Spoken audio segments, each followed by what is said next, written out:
Government surveillance is necessary. Good morning, everyone. I'm here today to argue strongly for the motion that government surveillance is, indeed, necessary. Now, I know the word surveillance can sound a bit daunting, perhaps even a little scary, conjuring images of Big Brother. But let's be clear, we're talking about a vital tool that governments use to protect their citizens and maintain order in an increasingly complex world. Think about it. Our governments have a fundamental responsibility to ensure our safety and security.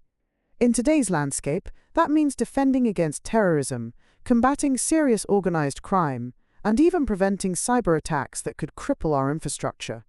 Without some form of intelligent targeted surveillance, how could they possibly fulfill this crucial duty effectively? It's not about watching every single one of us all the time. It's about having the necessary eyes and ears to identify and neutralize threats before they can cause harm.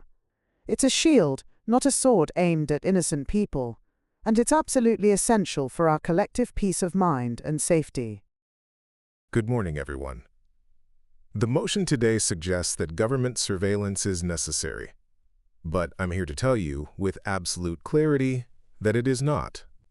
In fact, far from being necessary, government surveillance is a deeply dangerous path that threatens the very foundations of a free and open society.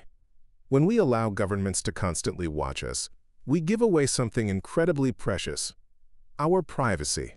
We trade our freedom for a promise of security that often doesn't even materialize, or worse, gets twisted into a tool for control. History shows us time and again that unchecked power, even with seemingly good intentions, can lead to serious abuses. We need to look very closely at who benefits from this surveillance, and more importantly, who pays the real price. And that price is often our fundamental rights and democratic freedoms.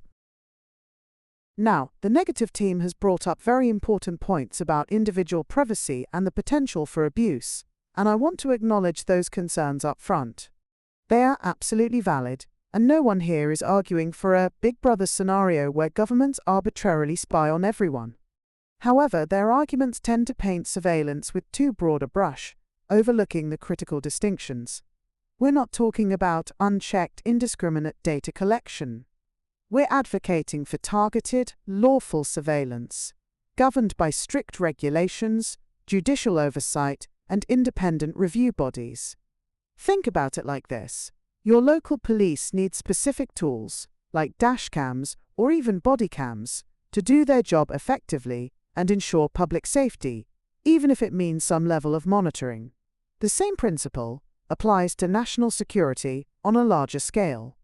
Robust legal frameworks, such as those found in democracies worldwide, are specifically designed to prevent misuse, demand transparency, and hold authorities accountable. These aren't loopholes. They are essential safeguards built into the system. The risks of not having these capabilities, in a world facing increasingly sophisticated cyber threats, terrorism, and organized crime, far outweigh the perceived erosion of privacy when surveillance is conducted responsibly and within legal bounds. The affirmative team often paints a picture where government surveillance is our only shield, a vital necessity for safety in a dangerous world. But let's really question that word, necessary. Is it truly indispensable, or just a convenient yet deeply flawed shortcut? The idea that we need mass surveillance to prevent every threat simply doesn't hold up under scrutiny. First, let's talk about effectiveness. Despite the immense capabilities and budgets poured into these programs, how many major terrorist plots or serious crimes have actually been stopped solely because of mass surveillance? Experts like General Michael Hayden, a former director of the NSA and CIA, have publicly stated that the massive dragnet surveillance programs exposed by Snowden did not stop a single terrorist attack.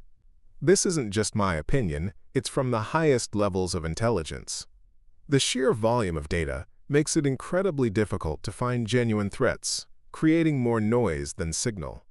It's like looking for a specific grain of sand on every beach in the world, an almost impossible task that diverts resources from more targeted, human intelligence-led efforts. Secondly, The necessity argument completely glosses over the devastating cost to our civil liberties. When governments collect vast amounts of our personal data, our calls, our emails, our movements, it creates a pervasive chilling effect. People become hesitant to express dissenting views, to research certain topics, or to associate with particular groups, fearing that they might be flagged, misunderstood, or even targeted. This isn't just a minor inconvenience. It's an erosion of free speech and association, fundamental pillars of any healthy democracy. We are trading our freedom for a false sense of security, because history shows that these powers, once granted, are almost inevitably expanded and abused, often far beyond their initial justification. Is it truly necessary to dismantle our privacy and create a society where everyone is potentially under watch, when the actual evidence of its preventative power is so weak and the potential for misuse is so high? I argue emphatically no, it is not necessary. It is a dangerous overreach that undermines the very values it claims to protect, and there are far more effective and rights-respecting ways to ensure public safety. Friends, colleagues, we've had a robust discussion today, but as we conclude, I want to bring us back to the core of this motion. Government surveillance is, without a doubt, necessary. We've established that in a world where threats evolve constantly, from global terrorism to sophisticated cybercrimes, our governments simply cannot stand by. Surveillance is the vital shield that allows them to anticipate danger, to connect the dots before tragedy strikes, and to protect the lives and livelihoods of ordinary citizens like you and me. It's not about infringing on everyone's freedom, it's about safeguarding the collective freedom and security of a nation.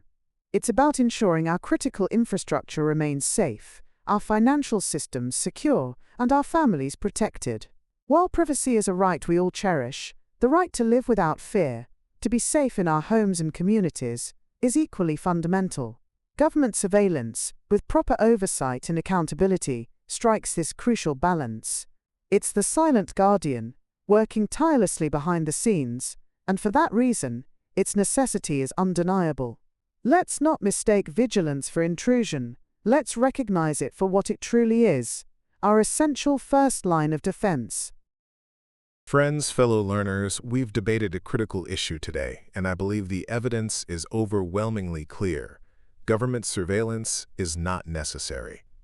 In fact, it's a dangerous path. We've seen how it erodes the fundamental right to privacy, a cornerstone of any free society, making people hesitant to speak, think, or associate freely. This chilling effect on democracy is a price too high to pay. We've also learned that mass surveillance is often ineffective, creating a mountain of data that obscures real threats, rather than revealing them.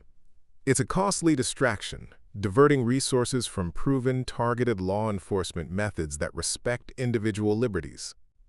Most critically, we've examined the very real threat of abuse. History is littered with examples of governments misusing such powers, turning surveillance tools against their own citizens, silencing dissent, and consolidating power. This isn't about safety. It's about control. We don't need to choose between security and freedom. We can, and must, have both. By investing in smarter, more accountable intelligence, fostering community trust, and upholding our basic rights, we can create truly secure societies without sacrificing the very freedoms we claim to protect. Let's champion a future where privacy is respected and security is achieved through smart, ethical means, not through constant, invasive government watch. Thank you. And with that, we have reached the end of our debate. What a thought-provoking discussion. We've heard compelling arguments about privacy versus security, the potential for misuse, and the role of surveillance in keeping us safe. There are clearly many layers to consider when we talk about government surveillance. I want to extend a huge thank you to our debaters for sharing their insights and making these complex ideas so accessible. And of course, thank you, our audience, for joining us and engaging with this very important topic. Keep thinking critically about these issues. That concludes our debate for today. Goodbye, everyone.